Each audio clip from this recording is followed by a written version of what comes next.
O programa TV Câmara Entrevista está de volta e o assunto hoje é tão importante quanto complexo. Movimento Escola Sem Partido. Para entender melhor, continue com a gente. Vamos continuar aqui no bate-papo com o Jorge Menezes, que é conselheiro da POESP. Estamos até discutindo isso aqui, a sigla da POESP mudou, né? Mas continua o mesmo significado, que é o Sindicato dos Trabalhadores de Educação do Estado de São Paulo. Exatamente. Antes era associação e agora, nós, há uns 5 anos, mais ou menos, nós deixamos de ser associação e passamos a ser sindicato. E, aliás, o maior sindicato da América Latina, só perdendo para o sindicato, um dos sindicatos do México. Nós temos mais de 200 mil associados, né? É um sindicato que está sempre na luta, né? Ao interesse da escola, dos alunos, né? E hoje nós estamos discutindo essa problemática que é, naturalmente, o desmando na educação. E é justamente a minha pergunta agora, o que defende o movimento Escola Sem Partido? Qual é a maior defesa que vocês têm com relação a isso? Nós não defendemos a escola sem partido. Essa é a questão. Quem defende, naturalmente, são lá nós somos contrários à questão da escola sem partido, né? Do jeito que ela se coloca aí, né? Como já falei, é o seguinte: se isso daí for aprovado, vai ser oficializado, por exemplo, que o professor, ao emitir uma opinião, ele será enquadrado na lei, né? E na lei ele vai ser preso, né? Então, haja, por exemplo, prisão para professor. Então, a gente vai fechar as escolas vão se tornar presídio de professores. Isso que vai resultar, por exemplo, na questão, por exemplo, da escola sem partido. Na realidade, a escola sem partido é uma mordaça, por exemplo, ao pensamento, né? Calar o pensamento, calar, por exemplo, todos os avanços que teve desde Sócrates até os dias atuais, né? Ainda posso colocar um pouquinho mais ainda.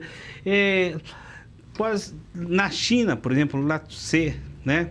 Com o pensamento Lao Tse, depois Confúcio, Buda, todos esses aí, e mesmo Cristo, por exemplo, é calar Cristo, que é mais revolucionário que Cristo e mais de esquerda que Cristo, e não teve até hoje, né? Então, nós calar. Então, deixa de existir o pensamento, por exemplo, combatível, pensamento de ideias, né? E ter, por exemplo, apenas um pensamento, onde volta novamente o seguinte: a lei do rei é a lei de tudo. Não se fala mais, é a lei de Deus, a lei do rei. Então, quem estiver contra o rei terá sua cabeça decepada. Agora, Jorge, é possível, por exemplo, que, supondo que essa lei seja aprovada, é possível fazer com que o professor, de fato, não fale nada em sala de aula, manter essa neutralidade? Isso é possível, na sua opinião? É impossível acontecer isso aí, porque é o seguinte: o ser humano, ele já tem, em princípio, te contar suas ideias, né? Por mais que o mestre te mostre, por exemplo, o caminho para o seu discípulo, o discípulo, ele que é o detentor dessa escolha. Então, ele vai escolher o caminho que melhor lhe servir. O mestre apenas mostra as variantes do caminho, né? Você anda por esse caminho aqui, ou por esse, ou por aquele. Então, o mestre não se impõe, o verdadeiro mestre não se impõe, por exemplo, o caminho que se deve seguir. E muito menos os pais também. Se você pegar os pais, também é a mesma coisa. Os pais mostram os vários caminhos que existem na vida para o filho. Mas é o filho que vai escolher o seu próprio caminho. O mesmo ensinamento que os pais dar para todos os filhos, sendo, digamos, 5, 6 filhos, iguais para todos, nem todos vão seguir o mesmo caminho. Eles vão seguir esse caminho diferente. Então isso é que é importante, né? Então, mas o pai, não só o pai com o mestre, o professor, né? Ele vai mostrar os caminhos. E é importante que ele mostre esses caminhos, não um único caminho, mas os vários caminhos, para que o filho, o discípulo, né? Ele possa escolher o seu próprio caminho e construir o seu próprio caminho. Agora, nós estamos aqui conversando com o Jorge Menezes, conselheiro da POSP, Sindicato dos Trabalhadores da Educação do Estado de São Paulo. O tema de hoje é a escola sem partido. Jorge, a sala de aula não é um ambiente ali para se discutir e expor realmente suas ideias, suas opiniões, tanto do professor como do aluno? Como é que você vê essa questão? É exatamente isso aí que nós defendemos. A escola, a sala de aula, ela é o centro da discussão. Ela é o centro de tudo que acontece, não só em termos, por exemplo, nas matérias aplicáveis, né? Mas sim as matérias humanas também. Então, ela é discutida. E o professor, ele aprende mais com o aluno do que, muitas vezes, muito mais com o aluno. O professor não é toda a verdade. Ele está sempre aprendendo. E nessa troca, por exemplo, de aprendizado entre aluno e professor, isso é a discussão que tem que ser feita. Então, o professor não é um robô que chega lá e lhe dá, por exemplo, uma matéria sobre matemática, sobre história, né? E fique só nisso daí.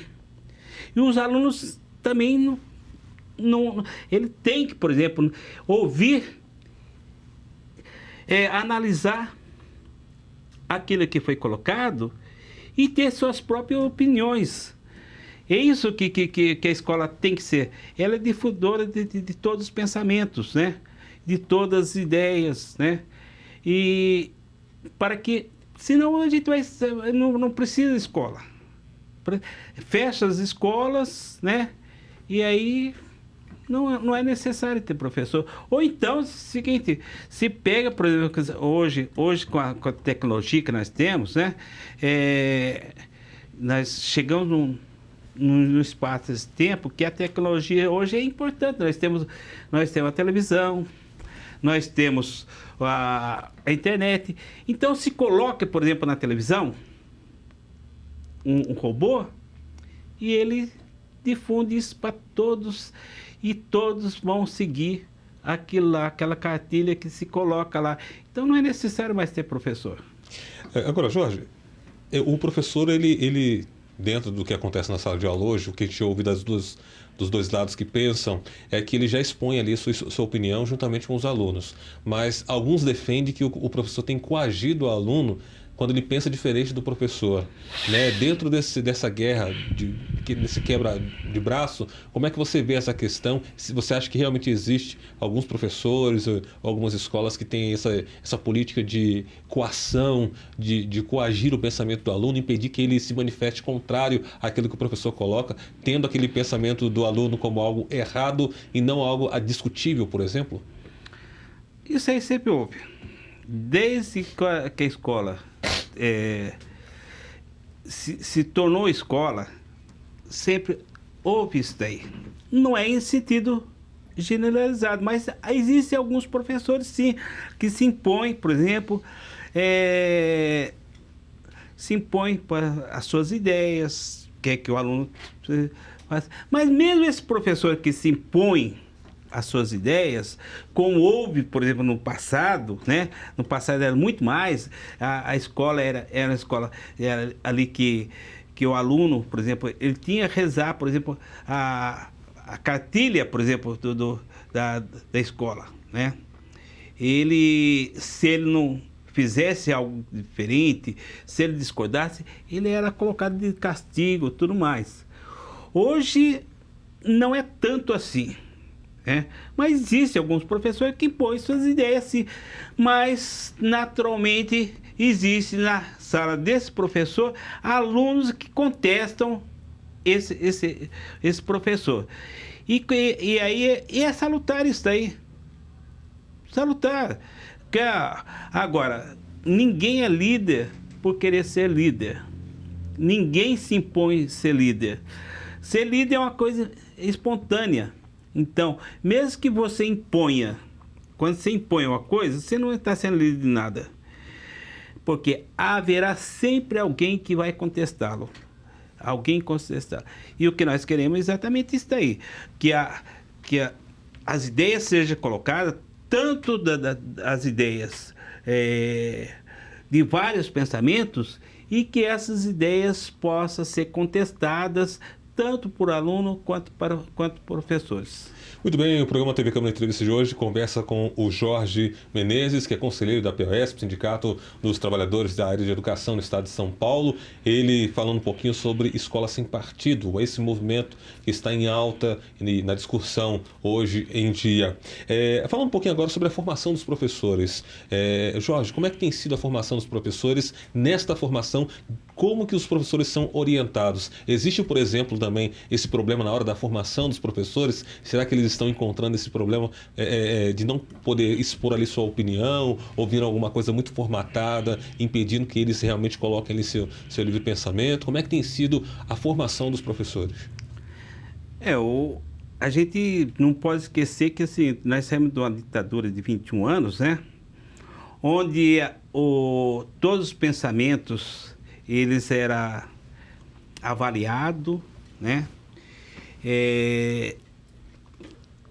E só se colocar, por exemplo, os pensamentos mais a serviço da ditadura. Deixando a ditadura, naturalmente, ranço, por exemplo, da escola, né, da formação, principalmente de professores, eles continuaram, né? Agora, ele foi, aos poucos, foram mudando um pouco, aos poucos foram mudando. Então, as universidades também, os cursos de formação de professores, eles mudaram bastante. E aí começa a ter, por exemplo, essa liberdade, por exemplo, de discussão de todos os pensamentos. E o professor hoje, ele não é o professor que está preparado, assim, na minha opinião, preparado em temas assim, de discutir toda a problemática, por exemplo, de todos os pensamentos. Mas ele estamos caminhando para isso aí. Estamos caminhando para uma escola, por exemplo, onde seja o centro, por exemplo, de todas as discussões. Tá certo. Agora, com relação... A gente ouve muito falar nesse termo, né? Honestidade intelectual. O que seria essa honestidade intelectual dentro da sala de aula, dentro desse processo? Existe de fato essa honestidade intelectual ou é mais um tema que se coloca como tema bonito de se falar? É mais um tema bonito, né? Sem dúvida nenhuma, porque a honestidade intelectual é muito subjetiva. Porque é o seguinte... a minha verdade não é igual à sua, né? Eu tenho meus valores já que criei através de anos e tudo mais, e através também daquilo que eu li, estudei e tudo mais, né? Então, eu posso ter, por exemplo, uma formação mais à esquerda, você pode ter mais à direita, né? E aí é o seguinte, não há, a questão é o seguinte, nenhum dos dois é desonesto isso aí, né? É um jogo, por exemplo, essa palavra, por exemplo, é um jogo, por exemplo, para mascarar, por exemplo, a discussão, porque a discussão ela deve ser, por exemplo, em todo sentido. Então, quando você, por exemplo, estuda, pesquisa, você pode estar certo, pode estar errado, né? Isso aí não invalida nada, né? Muitas vezes a gente erra e levanta, né? E a educação é exatamente isso aí. A gente está sempre te contar levantando, né? A gente está sempre aprendendo com os alunos. Agora, Jorge, em alguns estados e algumas cidades também, essa lei já foi aprovada e já está em vigor. Como é que tem sido o impacto nessas regiões? O que você tem observado com relação a isso? Exatamente isso aí. Alguns estados já foram colocados isso aí, apesar que já foi colocado que é inconstitucional, mas hoje em dia, por exemplo, o que está na Constituição, parece que para os deputados e vereadores e para os políticos, isso aí, a Constituição não está valendo mais nada, né? Mas o impacto que está é exatamente isso aí. Alguns professores já em algum estado, onde a lei já foi colocada, já estão sofrendo as sanções, né? Processos, né? E até perda da cátedra. Então, o professor perde suas aulas, perde seu sustento, né? E ele fica marginalizado. Em alguns lugares já estão acontecendo isso aí, né? Então, o professor, te contar, é a alavanca da nação. E hoje o que se faz é o seguinte: não se dá nenhuma importância para o professor. Então, o professor se fala muito, te contar, e agora está na TV, por exemplo, apareceu aí alguns nessas Olimpíadas, né?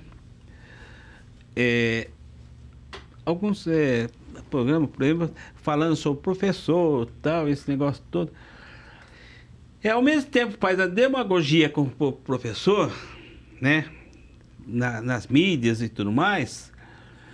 Por outro lado, faz o professor em sala de aula cada vez mais ter penúria, né? Tanto na sala de aula, salário, né? A vida, por exemplo, do professor se torna cada vez mais difícil, né? Se nos anos 70, antes da reforma de 70, o professor era tido como uma pessoa respeitada. E ele ia trabalhar de terno, gravata e tal. Hoje não dá para a gente ir trabalhar nem de terno nem gravata na escola. Não dá. Porque não consegue comprar uma gravata, sequer um terno, né? Isso daí, com o salário do professor, não há condições de fazer isso daí. Então, e a gente encontra, por exemplo, na sala de aula, alunos que vêm da periferia, que necessita mais do que o professor. E o professor, muitas e muitas vezes, ele tira do seu próprio bolso, né, para servir alguns alunos. Então, professor nada mais é do que uma pessoa que está a serviço da nação. Só que o governo não reconhece isso daí. Agora, no estado de São Paulo, você vê possibilidade dessa lei ser aprovada? Como é que está sendo o andamento dessa lei aqui no estado? No estado de São Paulo, dificilmente vai ser aprovado isso aí, porque nós, por exemplo, da POESP, nós somos contra, né? E nós vamos lutar para que isso não ocorra, né? A gente já vem lutando contra o governo, né? Com o desmande que o governo vem fazendo na educação, né? O ano passado ele quis fechar várias escolas, nós fomos contra, né? Os alunos se revoltaram também, né? E houve, por exemplo, uma luta muito intensa, né? E o governo foi obrigado a baixar a cabeça e calar a boca e deixar o projeto dele de lado. Até quando, não sabemos, mas ele abaixou a cabeça e deixou de lado. Enquanto nós tivermos força, luta, e a luta vai continuar. A gente vai lutar pela escola pública. Vai lutar por que os alunos saiam como cidadãos e não como robôs. Tá certo, nós estamos chegando aqui ao final do programa TV Câmara Entrevista, conversando com o conselheiro da POSP, que é a Associação dos Trabalhadores, Sindicato dos Trabalhadores de Educação do Estado de São Paulo, Jorge Menezes. Jorge, queremos agradecer aqui a sua presença aqui sobre esse tema. E agora, para fechar rapidamente, o que você teria a dizer ao nosso telespectador sobre esse tema de hoje, que é a Escola Sem Partido? O que eu teria que colocar para a população em geral, que é o seguinte: antes da gente ser a favor deste ou daquele, a gente devemos primeiro saber o que está por trás, né? Então é muito bonito essa palavra, escola sem partido. É um nome fantasioso, muito lindo. Até eu, por exemplo, eu sou a favor da escola sem partido, né? Todos nós somos, mas o que está por trás da escola sem partido, nós somos contra, né? Então, a gente pede, por exemplo, a população em geral, que esteja do nosso lado, esteja do lado dos professores, que somos nós, professores, que vamos dar suporte aos seus filhos, para que seus filhos sejam cidadãos mesmo, conscientes e com senso e possa ver o que é certo, o que é errado, né? Isso é que nós queremos. Não queremos robôs, não queremos que a escola se torne, por exemplo, um local onde só se vai para não fazer nada. Tá certo, mais uma vez agradeço então ao Jorge, Obrigado. Que é conselheiro da POSP, Sindicato dos Trabalhadores da Área de Educação do Estado de São Paulo. Muito obrigado pela sua presença aqui. E agradecemos a você também que acompanha aqui o TV Câmara Entrevista. Lembrando que nosso programa está disponível na internet, youtube.com/TV Câmara Jacareí. Convido você também para curtir a nossa página no Facebook. Acesse facebook.com/TV Câmara Jacareí. Muito obrigado pela sua companhia. Continue ligado aqui na TV Câmara Jacareí, a TV pública da cidade. E até o nosso próximo encontro.